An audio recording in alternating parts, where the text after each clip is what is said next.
out the event in less than 1 week. So I also want to welcome everybody who's following us on live stream tonight and hope they feel the same vibe that we are experiencing here tonight. Now, it has been 2 years that I stood exactly on the same place to launch Idea Labs. Idea Labs had the vision to create an entrepreneurial hub in the city of Antwerp and to start the first startup accelerator in Belgium. Now, 2 years later, it has been a really bumpy entrepreneurial road for Idea Labs itself. We are a startup also. But tonight we are proud to say we will see that our accelerator startups are represented on the panel across with all other growth startups. And furthermore, we are recognized by other institutions and by venture capitalists for being a boost in the early stage tech startups. Also generating a deal flow for these investors and VCs. Now, the second ambition was to create an entrepreneurial ecosystem. And this was even more important for us. We gathered all the different actors across a physical building. And this, all the talents, all the various kind of ideas, the government people, the investors, coders, researchers from universities are all gathered here tonight on this terrace. And this is really important for us that we manage to create this entrepreneurial ecosystem. In this entrepreneurial ecosystem, one of the key actors that we have been fighting to get closer to are corporates.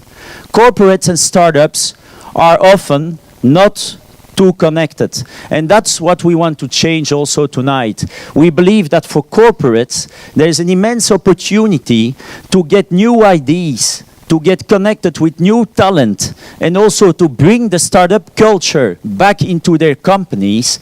And from the other hand, the startups building fantastic new products and services, they have to leverage the corporate efforts and the corporate force to grow, internationalize, and distribute their innovation. So that's why I'm terribly happy to welcome tonight the CEO of a really innovative company who has understood this drive and who wants to share his vision on a new era of innovation. So I have the pleasure to welcome on stage Mr. John Porter, CEO of Telenet. Thank you.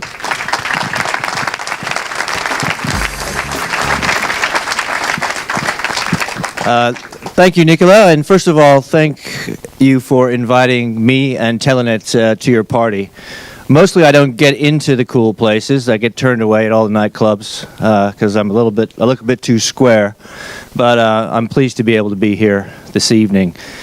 Why are we doing this, I think, is the question that everybody wants to know. And what does innovation mean to us? I was taken from the first day I arrived 14 months ago in Mechelen with the spirit and culture of the people that I work with at Telenet. Telenet's a company that has a great history of innovation and evolution and staying ahead of the marketplace.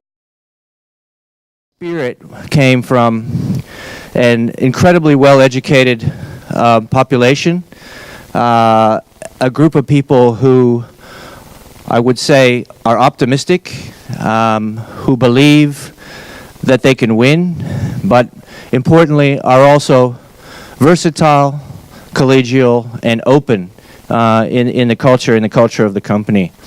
And having seen that across the population as I expanded my horizons within Flanders and within Belgium, it occurred to me that spirit that I found at Telenet, of which a key component of the DNA is innovation, was alive and well across this region.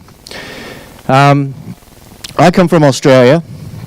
In Australia, we have a lot of people very similar. In fact, people ask me, well, coming from Australia to Belgium, what do you think? Do you like our food? Do you like our beer, etc.? Do you like our people?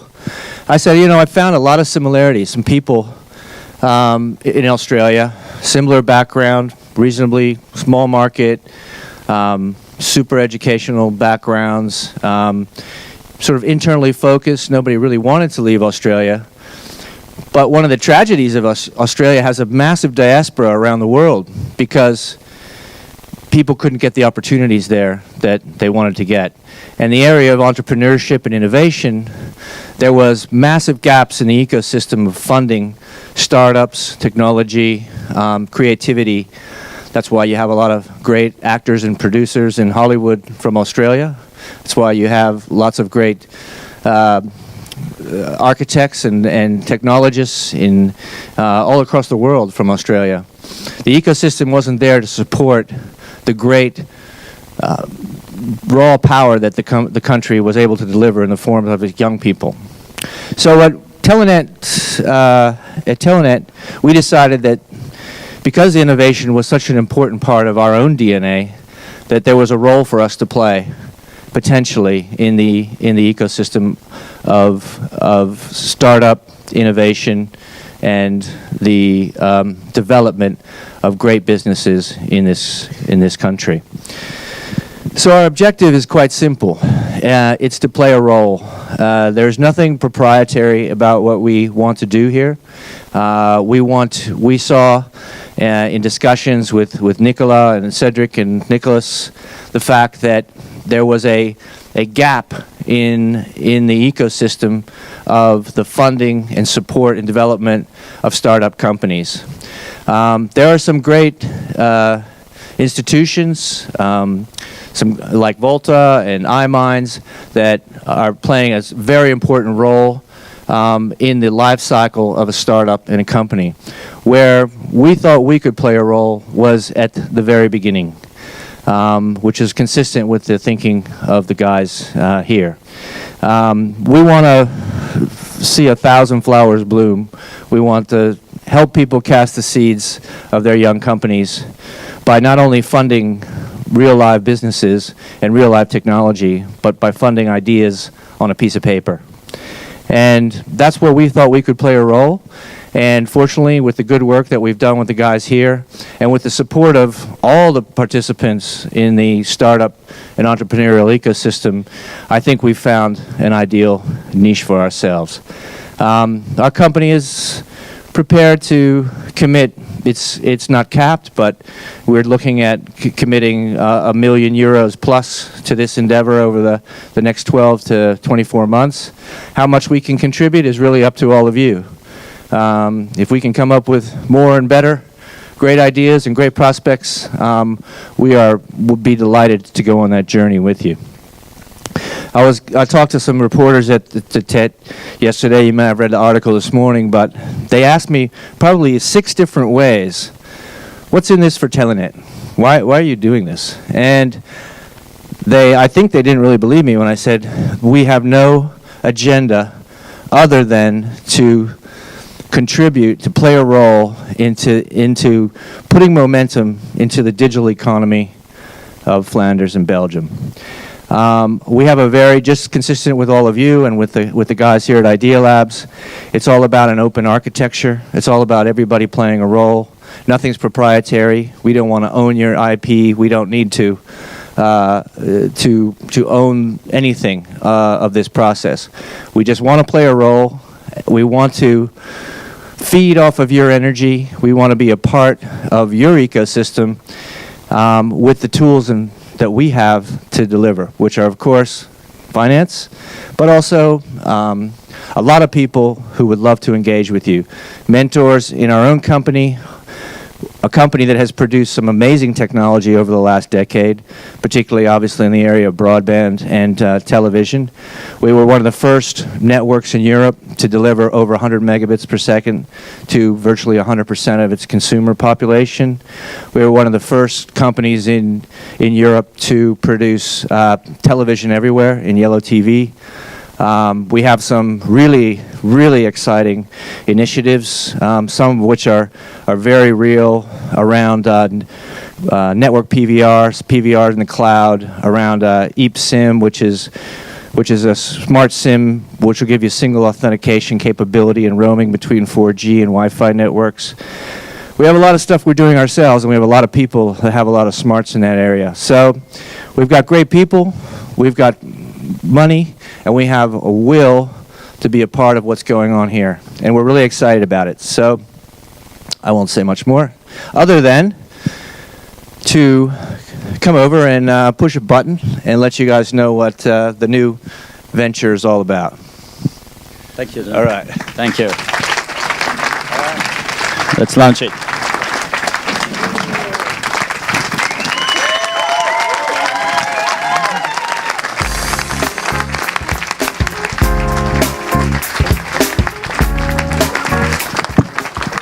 Gentlemen, can I please have your attention? I've just been handed an urgent news story. And I need all of you to stop what you're doing and listen. Ladies and gentlemen, can I please have your attention? I've just been handed an urgent news story. And I need all of you to stop what you're doing and listen.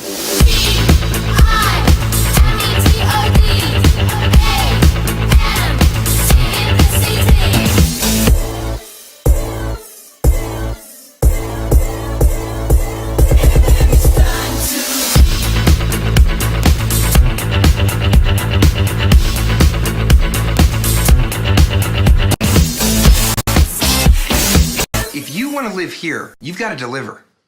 Like Steve. Jobs or Wozniak? Steve Jobs or Steve... No, I heard you. Which one? Jobs.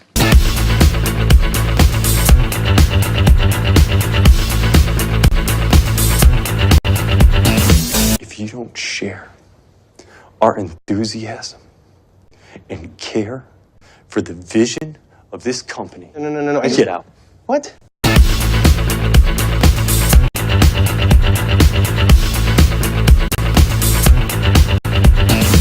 So, what do you got? Okay, here it is.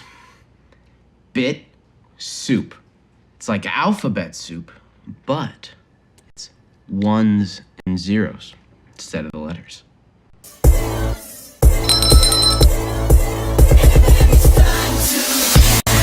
Cause binary, you know, binary is just ones and zeros. Yeah, I know what binary is.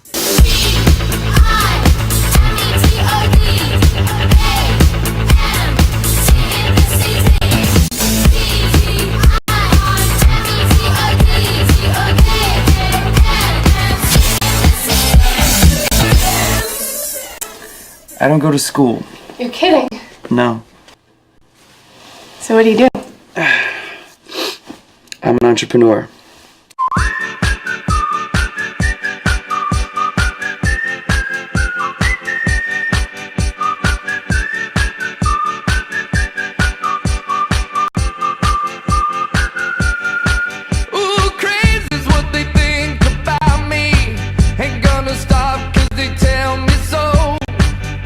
What is this company? What did I buy? When you said you'd guide us through some of the stuff, I thought that this was the stuff you'd be guiding us through. I cannot guide you until you give me something to guide.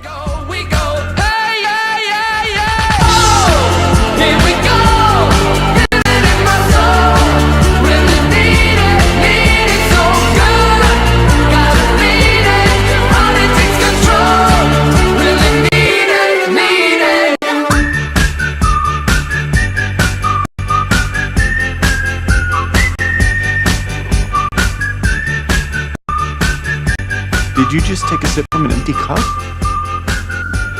Yes. Why did you do that? Just something to do. Come back in 48 hours with an airtight business plan, a clear go-to-market strategy, and a 3-year summary P&L, or there will be no check!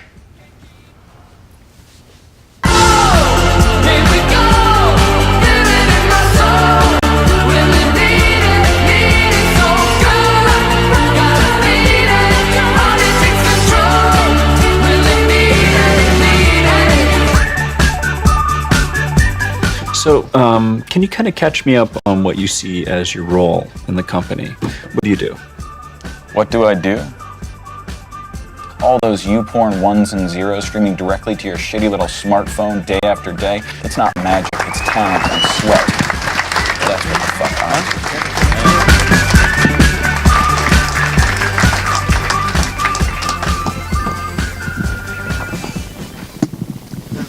Hello, I'm Cedric, by the way. As you have seen in the movie, at ID Labs and Telnet ID Labs from now on, we like to facilitate what we call the entrepreneurial journey. And there are 3 important steps in that journey, being inspiring, educating, and accelerating entrepreneurs to eventually turn ideas into high-growth startups. So first step in that journey is actually inspiring people. We're trying to get people together because in Belgium entrepreneurship, it's not so sexy, it's not so fun, but we're going to change that. We're changing it now. We're trying to inspire people through events with a low barrier. We have open coffees, matchmaking events where people can find their future team members, share their ideas, and not be slashed like you have a crap idea. No, really build teams and really build ideas. Also open pitch nights, and we have some startup talks, like we had someone from Spotify last year come in and tell his story.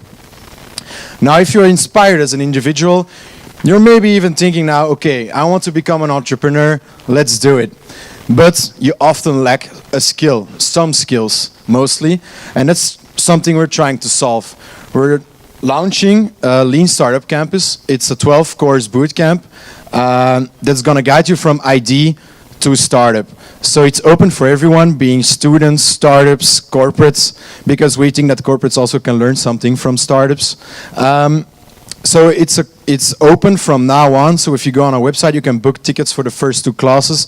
The other classes are being released as soon as possible. It's also a mix between curated content, online and offline. And the most important step, if you're inspired, you're educated, you're really ready for the big thing. And that's acceleration. So the Accelerator program, the first vertical accelerator in Belgium, is at the core of the Telenet ID Labs entrepreneurial journey. It's a 8-month program consisting of a 4-month acceleration where we turn the ID into a minimal viable product, into a working prototype, and we get it validated by the market. If it's successful, you quantify for a follow-up investment and you enter into what's called growth labs. So here you have the details of the full program. So from now on, like Cedric said tonight, now the website is live, telenetidlabs.be. You go to apply with your ID. You have till the 31st of July to do that. We have a selection procedure, 2 pitching rounds to get the max 10 startups that we're gonna select for the Accelerator program. So we start with max 10 startups with shape, build, launch, 4 months to turn your ID into a working prototype. With your working prototype, you go to the mini demo day where you apply for a follow-up investment. The follow-up investment is up to 50K in convertible debt, and then you enter into Growth Labs. Growth Labs is another 4 months where we then develop your startup. We look at commercialization, internationalization, and further development of your team.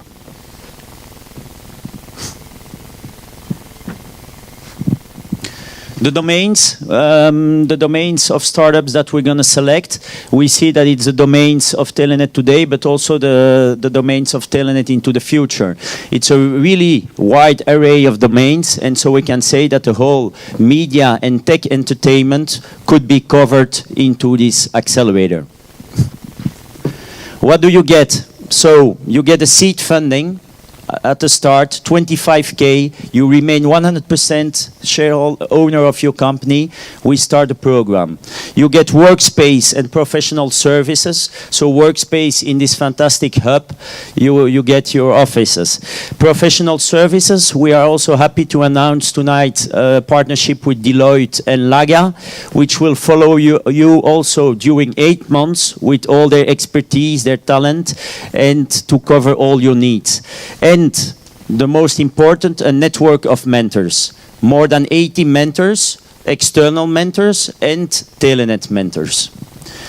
So that's what you get. When who can apply? Any potential entrepreneur with an idea who wants to grow, who wants to commit, who wants to build it, and eventually you have already a team, or we will help you through matchmaking events and so on to make a cross-disciplinary team.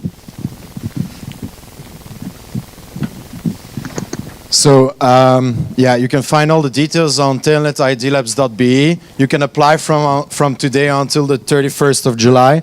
So those are the most important dates. From 15 May till the 31 of July, you can apply. We don't need a full-blown 100-page business plan.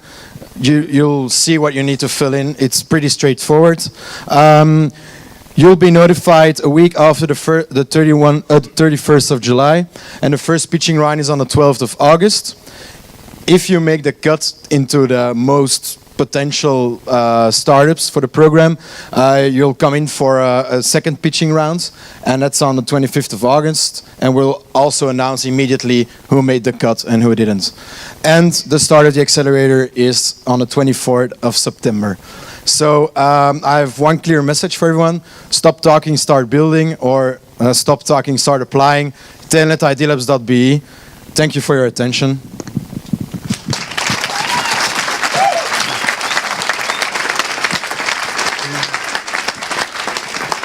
We also have some announcements from the city of Antwerp and someone from iMinds. Unfortunately, they couldn't be here, but it's a video message.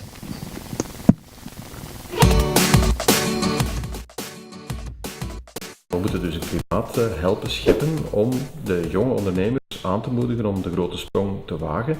En een project als ID Labs sluit daar naadloos bij aan. En de samenwerking tussen ID Labs en Telenet is daarvoor een heel goed idee om de jonge starters die push te geven om de sprong naar ondernemerschap te maken.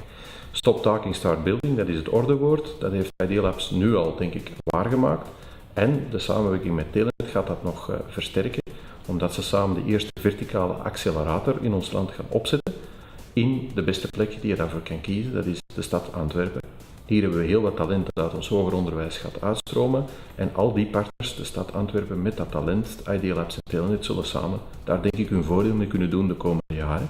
Ik hoop ook dat dat nieuwe project ID Labs en Telenet ervoor zorgt dat wij met die nieuwe ondernemers, die jonge ondernemers, internationaal de juiste connecties kunnen leggen. De grote start-up cities zoals Amsterdam, Londen, Haifa, New York, daar dromen wij alleszins van. En dat willen wij ook als stad ondersteunen. Wij gaan eind dit jaar onze nieuwe externe marketingstrategie uitrollen en die sluit daar naadloos bij aan.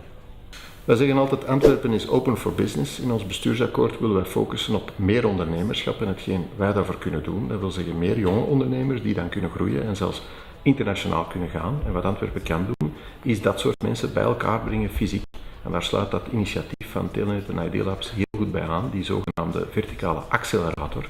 En die komt dan in Antwerpen op de ideale voedingsbodem terecht, want we denken dat we wel veel belovende jonge technologieondernemers hebben en ook heel veel innovatieve ondernemers. En de combinatie tussen die twee, dat is nu helemaal de trend internationaal die ertoe doet en daar waar wij op moeten kunnen aansluiten. Heel concreet betekent dat wij een wedstrijd uitschrijven voor designers voor de inrichting van de accelerator in de Lange Klarenstraat en dat we ook op zoek gaan naar een geschikt pand in het centrum van onze stad waar we dat zogeheten startersdorp of starters village moet ik zeggen, kunnen gaan inrichten. En op die plek zouden we ondernemers, venture capital en investeringsbanken willen samenbrengen om een mooie toekomst te maken. Kortom, ik kan alleen zeggen proficiat aan Telenet en ID Labs en veel succes hier in onze stad in Antwerpen. Als digitaal onderzoekscentrum en incubator verwelkomt iMinds het initiatief van ID Labs en Telenet. Het ligt helemaal in de lijn van onze filosofie van het stimuleren van starters in samenwerking met grote ondernemingen. Vlaanderen heeft heel veel dynamiek ontwikkeld de laatste jaren en het belang van grote ondernemingen die worden ingeschakeld in het ontwikkelen van starters is voor ons primordiaal. Het is ook zo dat wij heel blij zijn dat er in Antwerpen nu heel veel beweging komt in dit initiatief en wij zien al in onze recente calls een sterke stijging van het aantal starters uit Antwerpen. iMinds is een Vlaamse instelling met de duidelijke ambitie voor gans Vlaanderen actief te zijn. Met de nieuwe steun die ID Labs nu krijgt vanuit Telenet en de verdere uitwerking van het concept van ID Labs in Antwerpen, hopen wij ook een zeer sterke pipeline op te bouwen aan starters vanuit het Antwerpse en op die manier onze werking daar te intensifiëren. Ik denk dat het potentieel er zeker is. Er zit heel veel talent in Antwerpen, zowel op technologisch vlak als op designvlak bijvoorbeeld. En wij hopen daar ook mee de vruchten van te plukken. Vanuit de stad willen we vooral inzetten om nieuwe bedrijven aan te trekken. Om ze te laten doorgroeien en vooral om ze hun internationaal karakter te geven. Om dat te doen willen wij ons concentreren op de uitbouw van wat men dan noemt physical hubs, plekken in deze stad. Het woord plek is trouwens heel mooi gekozen. En dat willen we ook doen, nu, vooral voor Idea Labs en Telenet. Omdat een plek krijgen heel belangrijk is om te werken en om verder te gaan. Wij willen daarbij focussen op een plek voor tech-startups. En als je kijkt naar wat iedereen zegt die met tech-startups bezig is, dan is het juist de combinatie van enerzijds die bedrijven die daarmee begaan zijn, die tech-startups, enerzijds, en die te linken als het ware aan grote corporates. En die grote corporates die zijn ook in de stad Antwerpen met zijn haven, zijn diamant, zijn internationaal creatief gebeuren aanwezig. Het is ook belangrijk om tech-ondernemers te koppelen aan creatieve ondernemers. En als je daar kijkt, dan zie je dat er in Antwerpen meer dan 18.000 van die ondernemers actief zijn. Met andere woorden, er is ruimte genoeg, er zijn mogelijkheden genoeg om op dat vlak in Antwerpen te groeien. Dat is de bedoeling. En daarom dat ik als Schepen voor Economie heel erg het initiatief van Idea Labs en Telenet toejuich. En dat we met onze schouders daar willen onderzetten. Ik denk dan ook dat we op die manier aansluiten bij die andere grote steden waar dat techgebeuren cruciaal is. I think indeed it is very important that we will continue in connecting Antwerp with those other cities. We all know them: Berlin, London, New York, Haifa, Tel Aviv. And I think that's the opportunity. So at this moment, just one more thing to say. Idea Labs, Telenet, you're welcome, and let's start doing business. Let's build together.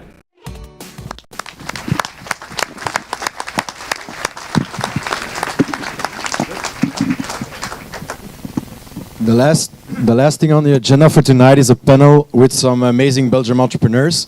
I'd like to welcome Thomas from BeatSwitch on stage, Frank from Volta Ventures, Robin Wouters from Tech EU, Volker Lemaitre from Engager, and Nicolas Mertens from Sign2Pay.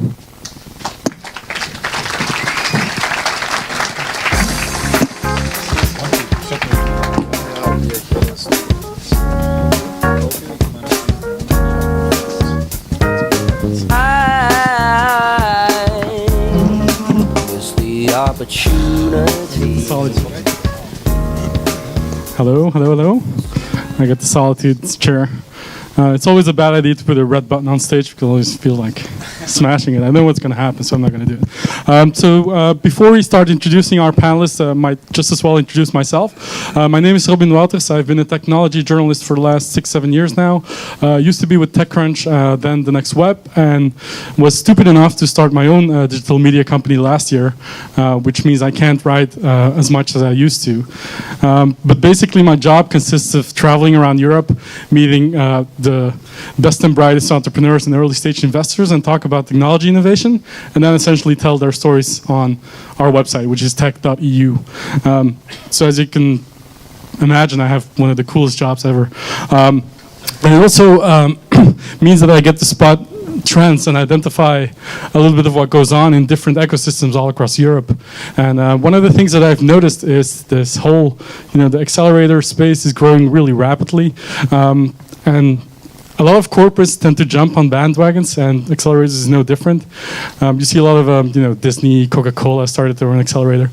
And I'm always kind of amazed that you see these corporations try to do their own thing instead of just partnering with someone who is, specialized in that and has the experience and, has been, working the grassroots, has the grassroots experience of doing something like that. So I'm very pleased to see the first initiative in Belgium being a partnership rather than a corporate going on their own. So that's about enough. I'm going to let our panelists introduce themselves very quickly. So just state your name and your company, and very, very briefly what your company does. And we'll start from left to right. So my name is Nicola Mertes. My company is sign2pay.com. And what we do is for web shops, mobile web shops looking to increase their conversion on the checkout page, our solution is a mobile payment method, simply using your signature. So unlike these darn things, the card readers, our solution increases the conversion on impulse and recurring purchases whenever you're on the go. Hi everyone, my name is Volke and I'm the founder and CEO of Engager, and we basically help larger brands to have like personal conversations on social with their customers.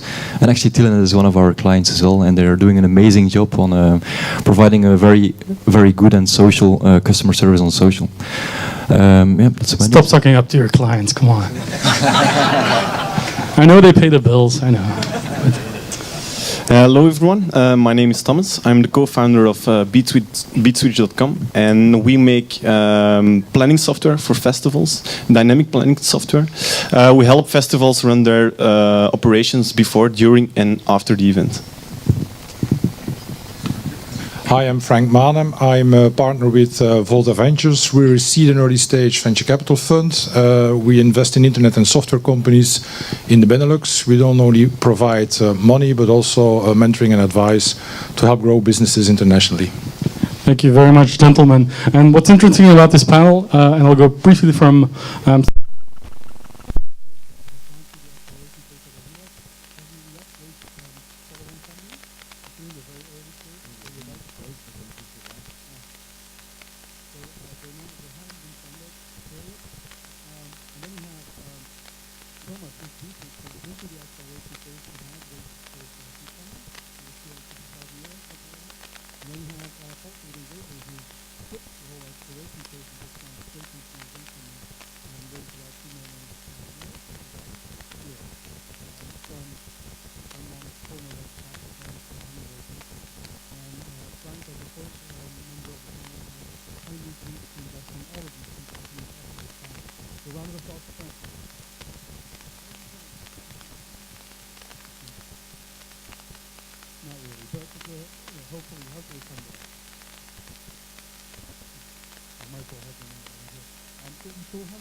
Doesn't have any regrets yet, but he pitched here, we got selected, and we went from a small idea to a platform we built in 3 months.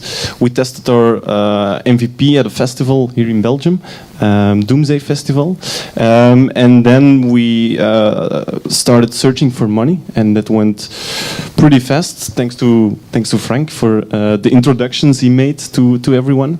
And then we signed up our first customer, and that's Belgium's most famous festival, and that is Tomorrowland.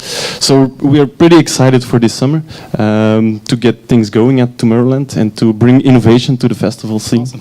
So the fact that you're in an accelerator was kind of a coincidence. Yes. Was it conscious? Yes. Was it a conscious decision for you?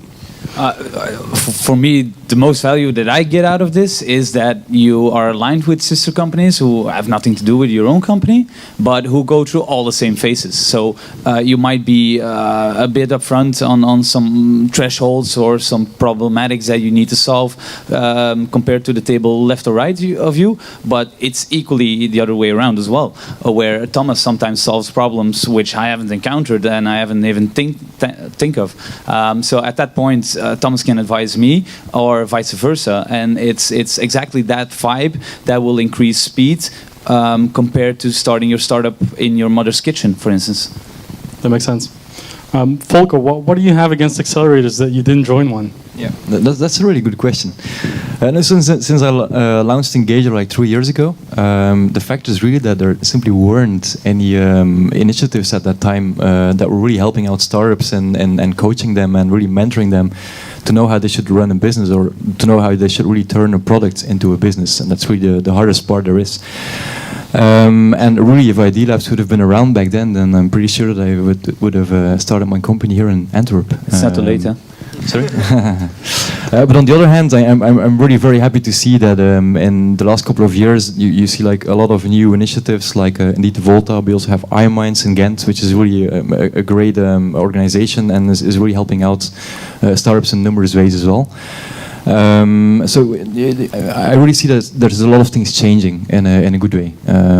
So I'd love to have that when I started my company, but unfortunately that wasn't the case back then. Well, we're always pretty slow here. When I did some research about 6 months ago in collaboration with Nesta and CDB, where we looked at essentially the whole European ecosystem, or at least the various European ecosystem, to see how many accelerators there were. Because it wasn't really always clear what an accelerator was compared to an incubator and a co-working space. So we kind of made a clear-cut definition of what an accelerator is, meaning you take equity. It's a limited program, so it's 3 months or 4 months or 8 months in this case. But it's a time-limited program, that sort of stuff. And we came up with a list of, I think, 94 accelerators in Europe alone, which is a huge number, any way you slice it. So what I'm wondering as an investor, and this is obviously directed to Frank, do you think there's a little bit of an accelerator bubble going on in the sense that sometimes you have like 4 or 5 accelerators in one small or relatively small city? Does the world really need that many accelerators? A fair question. I think we've reached the top of the bubble right now. If every city has an incubator, an accelerator. There are even now post accelerators also, all very valuable. There are even pre-accelerators, I hear. Yeah. No, so okay. That's essentially. No, I'm serious. That's essentially people who have no idea what they're going to do, and you bring them all into one room. I'm serious. This is called a pre-accelerator, and you bring them into one room. You find a co-founder, and then you start your company, and then you graduate to an accelerator. Yeah. Imagine that. It's like the party here tonight, then. Yeah, it's kind of like this. Anyway, sorry to interrupt. So yeah, we've reached the zenith of the incubator accelerator level. In the States, they've reached it a year ago, and I think we've reached it here too in Belgium. That being said, there's the Champions League, and then there's some people, and I consider ID Labs being part of the Champions League. We organized a Volta event 3 months ago, where we invited 7 companies. 2 companies came out of ID Labs, Beats, which was one of them. We organized an event again 2 weeks ago. There was again 2 companies out of the 6 coming out of ID Labs. So it's one of the premier initiatives here in Belgium. So do you think going through an accelerator program gives you some sort of validation? Is it part of your due diligence process? And okay, they've gone through an acceleration program, so there must be something to it? Well, when we look at a company, we look at, do they have a big vision and do they have a big team? So what very often happens is what Thomas explains. There's one guy running around with a bright idea, but you need 2 guys or girls, whatever. But you need a team for us to pick it up as an investor. So we cannot invest in one single person. There has to be a team that is complementary. Like also with Volker, when we invested, he had a team of 15 people, complementary people. So we wouldn't invest in a single person in an incubator or an accelerator. So it's a great place to meet people, to get together, build a company, cross-pollinate, pick up an idea left, pick up an idea right. That's the success of Silicon Valley. 2 people in a bar think of a new company. This is what we can do here and incubators here. Also, very often we get people that send me an email, hey, I have an idea. Can we talk? I'm sorry, but I see a few hundred companies a year. I don't have the time. But I tell them, look, your idea is a bit rough around the edges. You know what? Go to ID Labs here in Antwerp, refine the idea, and let's talk again in a few months. It's good marketing. You should charge a commission. So anyway, what do you think as a startup that's currently going through the accelerator program? Do you think it will help you down the line in contacting investors or also finding new people to work for you, for example? Yes, it's really about acceleration, growing your team, getting getting input from mentors, getting all your financial stuff right, and yeah, key hires is also a thing. Idea Labs is nurturing. Awesome. Nicholas, you have a question? For one, it's good for my English. It's the leading language here. In Antwerp? In Idea Labs. They're like it's filled with multidisciplinary people, and for one member of Idea Labs is Shraddha. She's responsible for international and VCs, etc. If you're looking for funding and you've never done that before, and she can sit down with you and hand you a list like, hey, these are all the people that I know. Don't target these people because they're not interested in your space, but instead put your energy into these people. That's invaluable. You spend 50% of your time not wasting it on people who are, or VCs who are not interested in you. So yeah, those are one of the things that at the time are very important for me. Volker, you said something interesting a few minutes ago where you said, if there were accelerators at the time that I started Engager, I would have probably gone through a program. Do you think it would have helped you in any way now that you can look back on the 3 years of experience that you have already had? And what kind of difference would it have made? I'm pretty sure it would definitely have helped me out. Like to give some background on myself, like I basically have no experience at all in sales, marketing, finance, accounting, basically anything that you need to run a company. And but at the moment I have actually, so that's a good thing. So don't worry about that. Frank, are you still invested? That's amazing.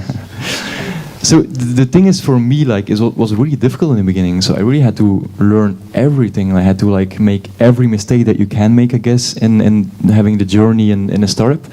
It has been like a very good experience for me, but a tough one, I guess, in the beginning. So I'm pretty sure that if you're in an accelerator, then you have all these other people in here. They're all in a very similar situation. They also have their own companies, the same issues, the same opportunities. So I think you can really learn a lot even by just talking with other people that are also in the accelerator. Apart from like the mentors, which can also be give you some very valuable information. So we're not going to talk only about accelerators. And the elephant in the room is that Belgium is a very small country. It's also a very complicated country because culture and different languages, etc.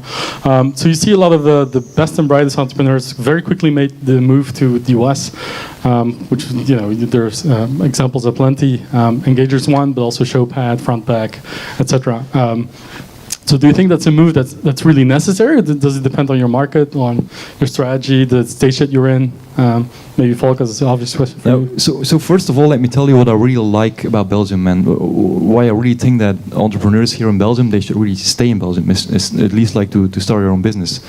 The biggest thing about Belgium is the fact that it's very small. That's really very helpful. Like, it's a very small market even, and that's actually a positive thing. It might seem very weird to most of you here, but the fact that it's a small market, it means that you can quicker like gain market share, that you can have a more quickly like the effects of a word of mouth, people talking about your brands. Also, it's a tiny country, which also means that the distances are pretty close to each other. Like, if you have found a company or if you work with one of your customers, it's very likely that they're going to be based in Ghent or in Antwerp or in Brussels. So basically all of your customers are like only 1 hour away, and it's really very helpful to have like personal conversations, face-to-face meetings, and so that you can really like validate your idea and your business basically. Got it. Frank, I want your take on this because you've worked in Silicon Valley, and as a venture capitalist, you also had very frequent trips and relationships in Silicon Valley. So what's your take on this? Well, there's a few benefits to being in Belgium. There's a few drawbacks. At the end of the day, people, you know, should stop bitching about Belgium and start, you know, doing the things that we're trying to do here. I lived in a few countries. Every country has good and bad. There's no perfect country. It simply doesn't exist. The good thing about being in a small country with multicultural is the fact that by definition from day one we're international, because the home market is basically zero. So by definition you're international. Secondly, there's an even smaller country that I like to use as an example. It's Israel, 7 million people. They have 69 companies they brought to the NASDAQ. How did they do it? They started locally, Once the thing starts rolling, the two founders move to the States, act and behave as if they are an American company, which doubles their valuation overnight, but that's the trick. And then they see. I didn't know it was that easy. It's that easy. What was I thinking? It's the reverse. It's the reverse Belgian chocolate phenomenon. Put a bar of chocolate on a table in the States and say it's American. They pay you $1. Put the same bar of chocolate on the same table. They'll give you $2 if it says Belgian. It's the same with software companies. If Volker moves to San Francisco tomorrow, his company doubles in valuation overnight. It's that simple. That being said, his expenses were also double overnight. The floor space is ridiculous. For this space, you probably pay $5,000 in San Francisco. A little bit of a developer costs you $150,000. When Facebook calls, they're gone. So loyalty prices. So it's a little bit more expensive to do business over there than it is here. So it's a bit of a mix. But at the end of the day, at a certain stage, you need, as a software and internet company, you need to be present in the States. Right. So your advice is basically set up your headquarters in the US and start selling chocolate. Essentially. That's basically my advice, yeah. Thomas, will you ever make the move to the US? Or is it just something that hasn't happened yet, but it's going to happen anyway? For us, Belgium is the perfect test market. We have the most festivals per square meter. Big ones too. Yeah, we got the most famous festivals in the world. We got Tomorrowland, we got Rockwerchter. So in this phase, there is no reason to move. But of course, America is a big market. The festivals are there huge in numbers of visitors. So there's a big opportunity in the States. But for now, yeah, we're good here and we're here to stay. Nicola? I believe in a strong home market. The payment method that we're developing is European-based, so overnight the Belgian merchant integrating it can process any of the 513 million European consumers. So that's my first market. The signature verification technology, however, can be implemented by any American company, any worldwide company. We're not there yet, but Europe is, for me, the perfect place to start, and not Belgium. I'm not thinking Belgium. We're not going to dwell on this topic, US versus Europe. Just on a side note, I was just in Stockholm last week where I talked and visited companies like, you probably know, King and Spotify and Klarna, which has 1,000 people now. And none of them were focused on the US, even from a very early. Spotify was pretty late in the US, if you remember. And Klarna hasn't even made the move to the US. So it is perfectly possible to build big businesses even. And if you look at markets like Turkey and Russia, for example, these are huge markets and growing really rapidly. So you see billion-dollar companies emerging out of there without even making the move, not even to neighboring countries, right? It's just Russian-speaking or Turkish. So anyway, just on a side note, you don't necessarily have to make the move. And it's getting easier, actually, because the borders are kind of fading in both a physical sense, but also an economical sense. People are starting to buy from other countries much more easily and from unknown entities, which per definition startups are. So that's just on a side note. Let's go back to the Belgian startup ecosystem specifically, because aside from accelerators, what I see, at least from a distance, because I'm not an expert, but what I see from a distance in Belgium is actually the same thing that I see happening all around Europe. There's some degree of maturation, there's more early stage capital, you see angel investors becoming more professional and bonding together to actually form, pretty large seed funds for a group of angel investors. So you see this trend of co-working spaces opening all over the place, accelerators, obviously. So do you think that's what we needed in Belgium, or do you think that's all like a drop in the ocean and that we need much more? Frank? I was in the States in 1999-2000. When I came back to Belgium, people didn't even know what a VC was. I have to admit, when I went to the States, I saw an act on stage. They were talking about VCs, and I thought they were talking about Viet Cong, but that's a different thing. I learned in the meantime. Sometimes they have the same strategies. Yeah. So when we came back, when my partner Barend, when we started Big Bang Ventures back in 2000, nobody knew what a VC was, what a board was. We had the same experience when we went to Turkey 6 years ago. Nobody knew what a VC was. What is a board? Are you going to be my boss now? Are you going to run the company? These things, that has completely changed. When you see young people like Thomas, they know what a VC is, they know what a board is, they have the basics. The basics at least they have. They know mostly how to approach an investor. That has improved dramatically. So there's still a gap with Silicon Valley, but if you look at 14 years back when I came back, the gap was humongous. The gap has closed dramatically. And of course, there's an ecosystem there of a few million people that only do one thing, high tech. And everything in the valley is high tech. So we don't have that critical mass. It's very difficult to copy that. So people are always talking about the next Silicon Valley.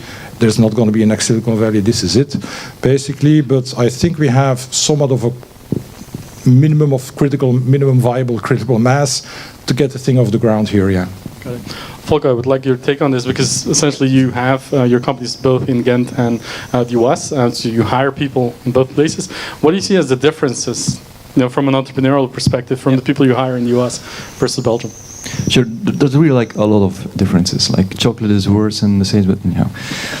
No, I would say like the biggest difference is really the fact that in Silicon Valley, in San Francisco, for example, there's really just a lot of startups. So if you just go to a bar, then I'm pretty sure that I will meet there like more founders that are like in a certain stage within their startup than in whole Belgium, basically.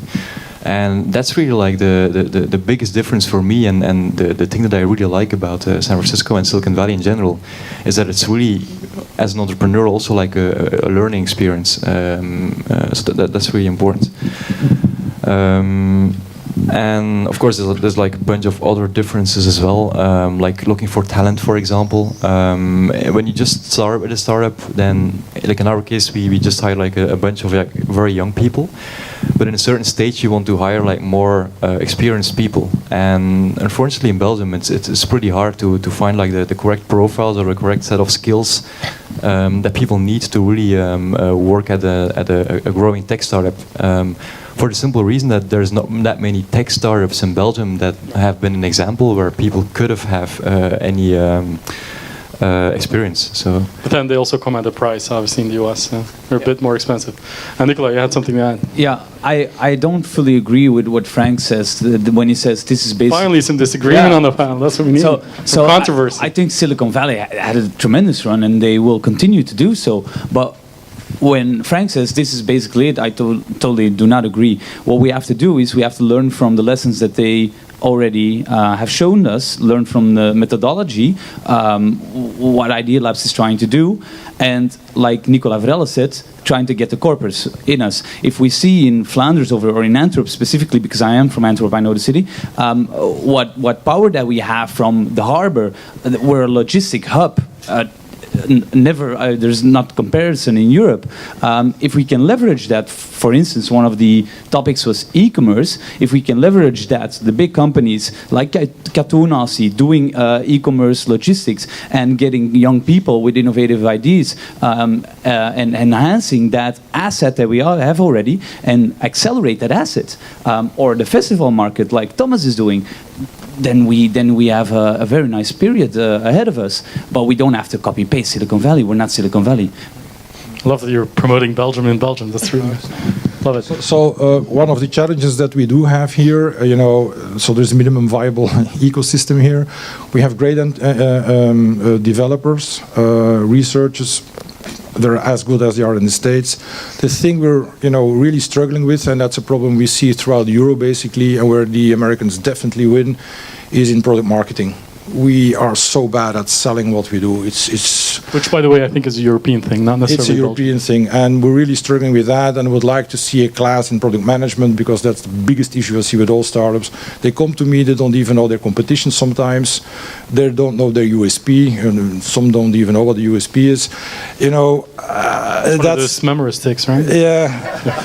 So that's with a P. The Viet Cong uses it, all the time. There we go. So that's a bit of an attention point, basically. You remember Red Herring? The Red Herring? You remember? So it was the magazine back in 1999-2000 during the bubble. It was that big. Even VCs advertised in the magazine. It was crazy. And so I went to see the top 10 companies to watch. So I saw, wow, now I'm going to see some companies here. So I approached them and said, well, are you ready to go to Europe? Out of the 10 companies I saw each year, each time there was one that had a product out, but they were elected top 10 company to watch. So what you see that in the Valley, they typically run around with a PowerPoint. and they refine the PowerPoint, they refine the pitch, they refine the positioning, they talk to partners, they talk to competitors, and they're always the number one in something. But as long as you define, as a good marketeer, what that something is, you're always going to be the number one. So that's how the Americans basically typically win in this. They market the hell out of the thing, they test the thing, and only then do they go into a lab and build the product. In Europe, you tend to see smart engineers, go into a lab, build something, and then, oh yeah, how do I sell this? Well, nobody knows. So, and that gap is still there. Got it. Let's switch to another topic, which government. And this is a little bit anecdotal as an introduction to my question, but I'm traveling around Europe for the last 5-6 years now, and I've met with mayors of cities. I've seen Berlin incubators hosting Angela Merkel, or I've seen members of the European Commission, even from the cabinet. Neelie Kroes is a tremendous fan of startups, and she visits offices and incubators and accelerators all over the place. And in my 33 years in Belgium now, I've never actually once talked to a local politician or a Belgian federal politician about startups. You can tonight. Yeah, well, hopefully this will be my first. But this goes to show that I like seeing people like Bart de Wever on screen saying that they want to stimulate local startups, but I've not actually seen a lot of action, and I've not seen a lot of interference, or at least knowledge, or at least not a showcase of knowledge about what the tech startups need in Belgium. Your opinion on this, and do you think it will change in the future? Let's start with Thomas. That's a difficult one. Yes, I don't know. I see positive signals from the government, but yeah, like what do you see? What's the positive thing you see? Like initiatives like the city says we support Idea Labs. I think it's been a long road that Idea Labs is pulling on the shoulder, taking on the shoulder of the government, saying, "Hey, we're here." And finally, they admit that it's a good initiative. So you think saying that they'll support it is enough, or they have to stop talking and start doing? Yes, building, right? Yeah, but what is the definition of doing? What can a government do? Well, get out the way most of the time, but at least showcase some knowledge, or at least gain an interest, so at least you know what the pain points are, which I don't think they do. Yeah, I'm in the situation where I'm a seed stage and early stage investor. So when a company, most of my companies don't make a profit. They don't make a profit. So that's a fact of life. So people complain about taxes, but my companies don't make a profit, so I don't care about taxes because I'm not paying them anyway. So that's for later. So we are great at serving up excuses. We learn these things in school. We have an excuse for everything, and then the government is a good excuse to have very often. It's the taxes. And okay, and again, I've been active in a few countries. There's always something in every country. So let's try to make the best out of it. Volker, have you ever heard from anyone from the government?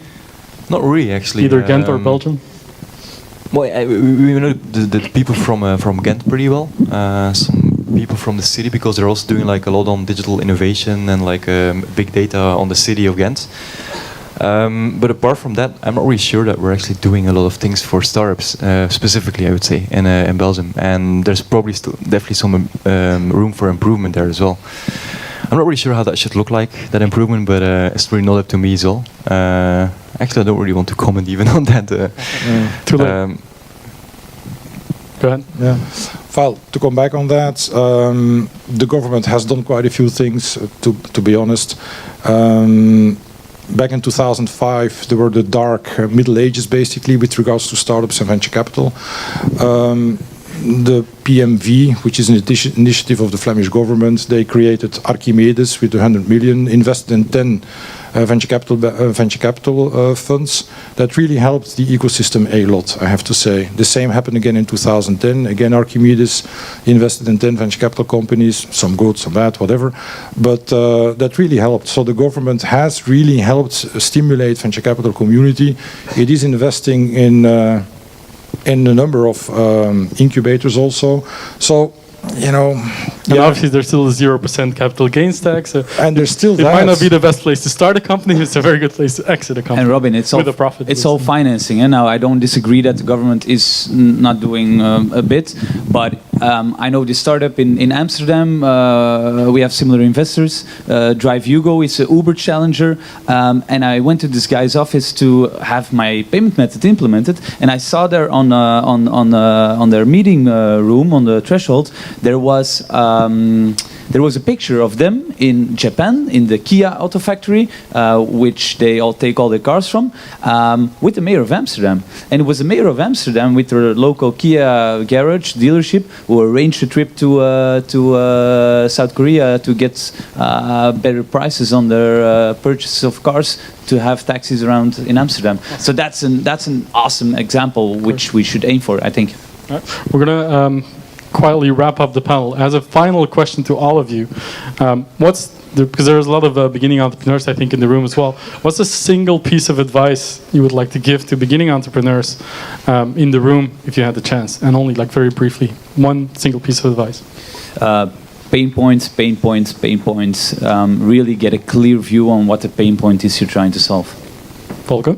Keep learning and try to be an expert in any department within the organization. And through ID Labs or through the internet. Yes, find a good idea and just go for it. Yes. I have the same. Get started. Just stop talking, start building. Thank you very much, everyone. Okay.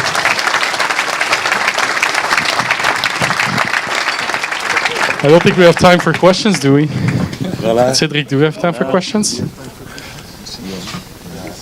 Maybe one, two. 2 questions. Raise your hand and I'll come running to you with the mic. No questions.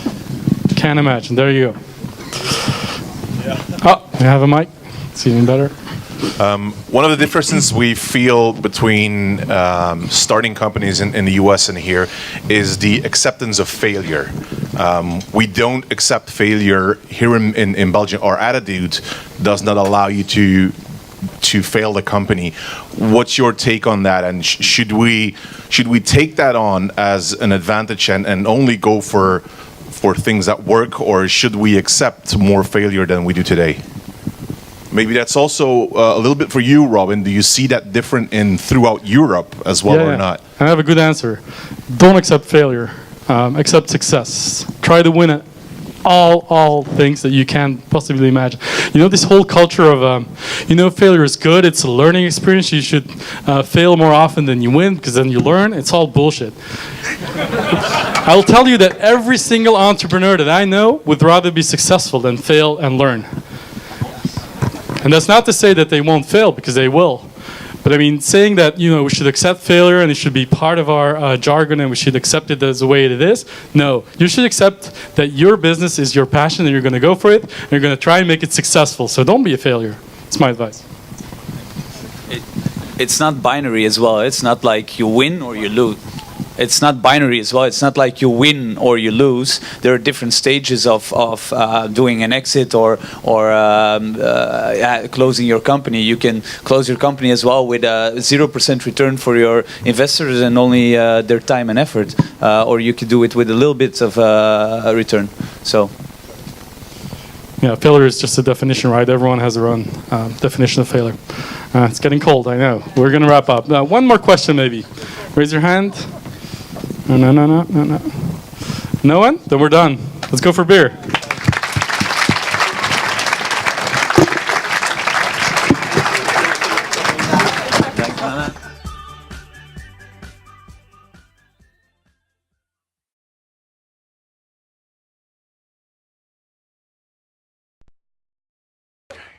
Ladies and gentlemen, stop what you're doing and listen.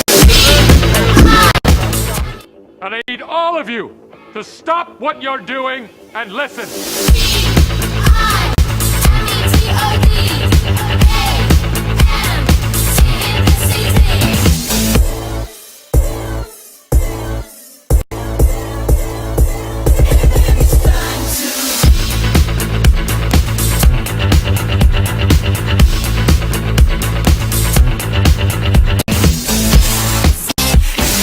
If you want to live here, you've got to deliver.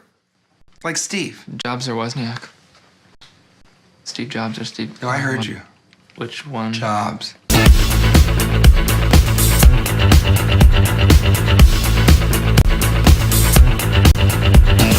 If you don't share our enthusiasm and care for the vision of this company, no, get out. What?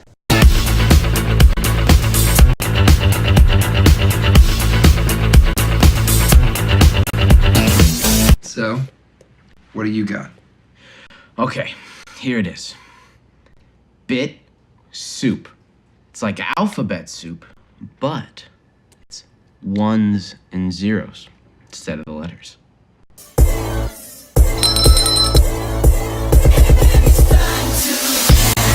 Because binary, you know, binary is just ones and zeros. Yeah, I know what binary is.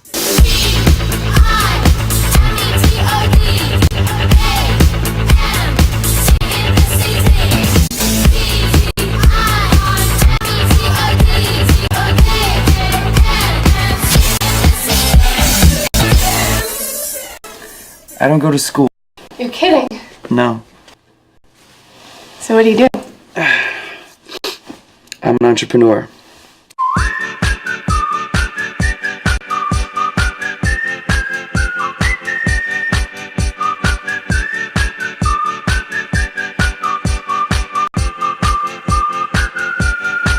Ooh, crazy's what they think about me. Ain't gonna stop 'cause they tell me so. What is this company? What did I buy? When you said you'd guide us through some of the stuff, I thought that this was the stuff you'd be guiding us through. I cannot guide you until you give me something to guide. Here we go. Feel it in my soul. Really need it so good. Gotta beat it. Honey takes control. Really need it.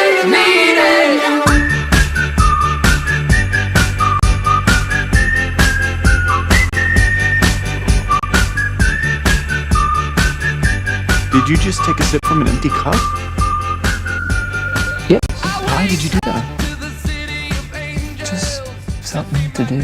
Come back in 48 hours with an airtight business plan, a clear go-to-market strategy, and a 3-year summary P&L, or there will be no check. Here we go. Feel it in my soul. Really need it so good. Gotta beat it. Honey takes control. Really need it.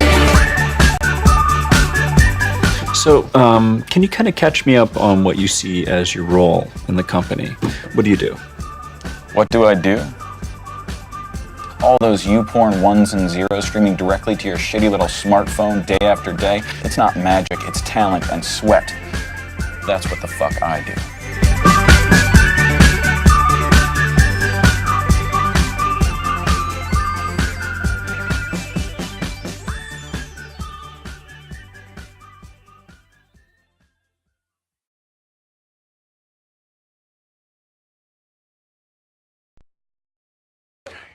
Ladies and gentlemen, can I please have your attention? I've just been handed an urgent news story. And I need all of you to stop what you're doing and listen.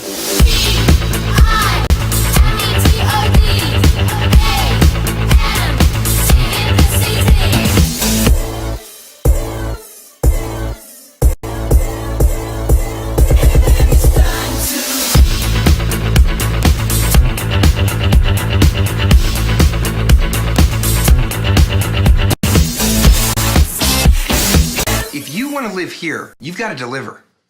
Like Steve. Jobs or Wozniak? Steve Jobs or Steve... No, I heard you. Which one? Jobs.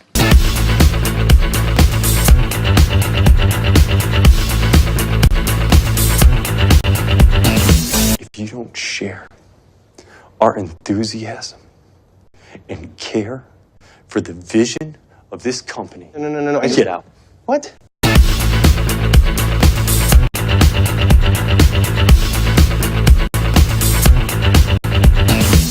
So, what do you got?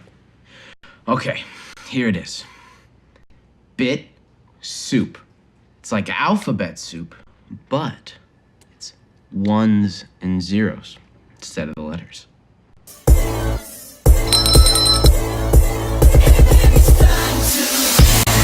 Because binary, you know, binary is just ones and zeros. Yeah, I know what binary is.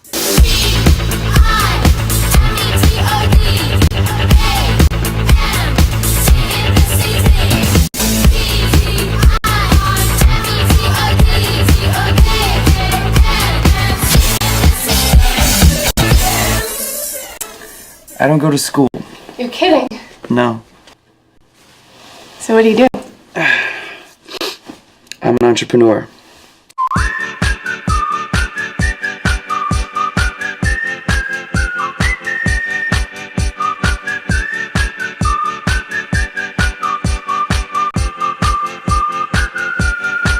Ooh, crazy's what they think about me.